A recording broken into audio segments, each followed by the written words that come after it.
Target na ng Department of Agriculture na maipatupad ang programa sa pagbebenta ng 20 pesos na kada kilo ng bigas sa Mindanao pagsapit ng Hulyo.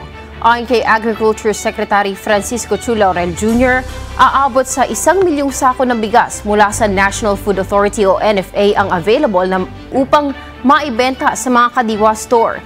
Tiniyak ng kalihim na maaabot ng murang bigas ang mga mahihirap na lugar sa Mindanao.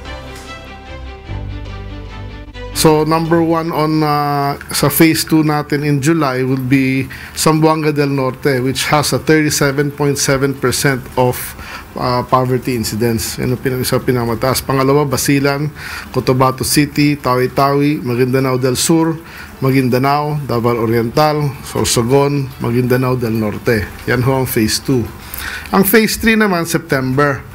The list is Sultan Kudarat, Lanao del Norte, Catanduanes, Agusan del Sur, Sarangani at Dinagat Island.